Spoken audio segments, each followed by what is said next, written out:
are elementals and what are their differences? Today we're going to find out just how many elementals there are, what they do, and where they came from. What are elementals? Elementals are nature spirits that are linked to specific elements.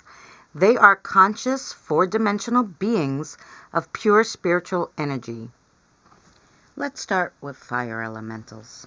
To explain each element, fire, earth, air, water, is proposed to possess sentient energy, a spiritual essence that embodies the element.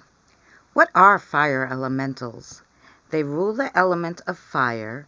They hail from the direction of the south. It's typically agreed that they take on a lizard-like form. They are fabled to have taught ancient man how to create and use fire. The elemental concept of and the term salamander was coined by Pericles, a highly respected physician of the 16th century. The fire elementals have no relationship to the amphibious salamander. Ancient accounts tell of fire elementals living in volcanoes. Dormant volcanoes indicated content slumbering salamanders. When erupting, the salamander's wrath has been incurred, and their lava tongues will come lick up everything in their path. In more modern day, fire elementals are said to exist in our natural world, within every flame, volcano, and explosive force. They are the very essence of the sun and exist within the physical and etheric planes of the planet to give us strength, balance, and creativity of expression. There's other fire creatures thought to be elementals: dragons, phoenix, jinns, fire giants, and chimeras are just a few. There's some people that believe even unicorns are part of the fire elemental family. They can root out negative forces, hexes, and curses that fall upon a person. They also have the ability to clean and purify all low passions and all vices, helping to make a change that allows improving everything that hinders one's development. Elementals are considered interdimensional beings, which means they can move through different planes. Likewise, they maintain a strong bond with nature, which is why many cultures consider them protectors or guardians of the earth. The entities that live among the rocks of the earth are the gnomes. Gnomes are not fairies or fae, and fairies and fays are not in the elemental family. Earth elements hail from the north. They represent fertility, stability, hard work, nourishment, and order. The season of the earth is autumn, when plants return to the soil from which they sprang. Gnomes, nomids, and even gargoyles are part of the earth elemental family. Earth elementals take care of the hidden treasures that lie within the earth. Gnomes are the guardians of all the treasures and precious metals hidden under mountains and deserts. As an earth elemental, they like gardens, hence the custom of placing the figures of gnomes around that area. It's a call for protection and wisdom. Gargoyles have been attributed with the power of warding off evil spirits, guarding the buildings they occupy and protecting those inside. So they too are protectors.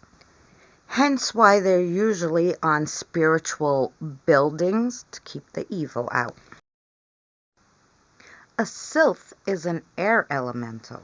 It stems from a 16th century work from Pericles, who describes them as beings of the air or elementals of the air.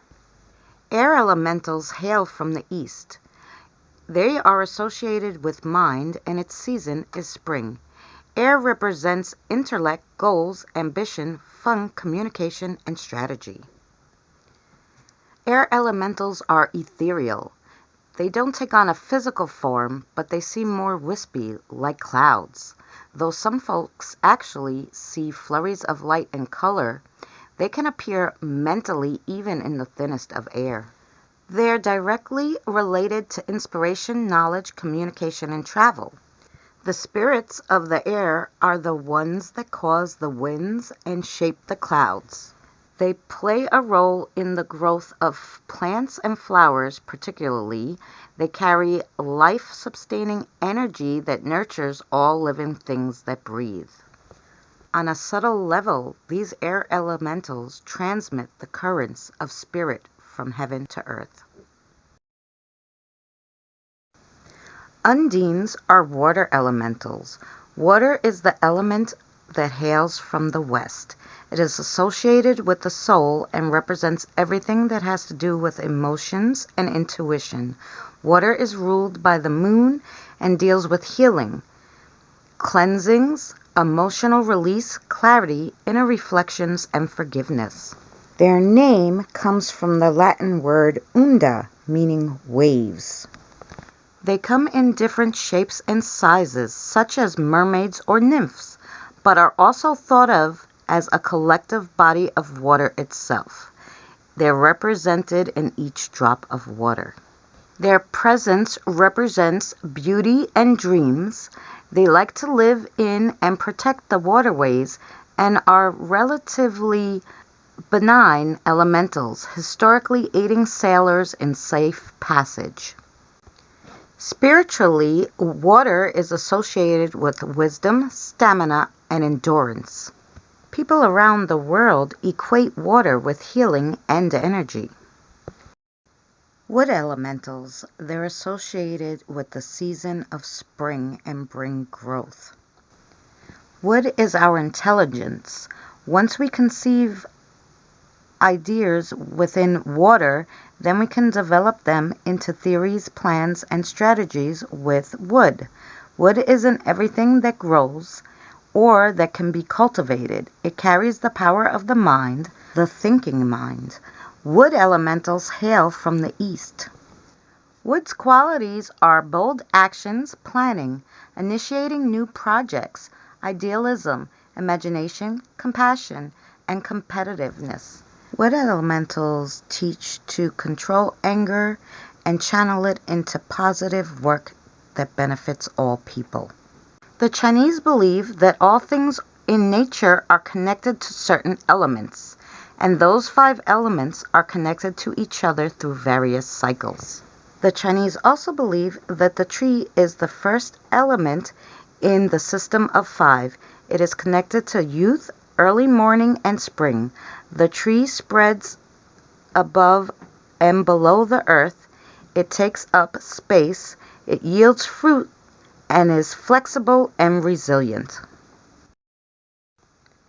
Thank you for joining us today and learning with us all about the elementals.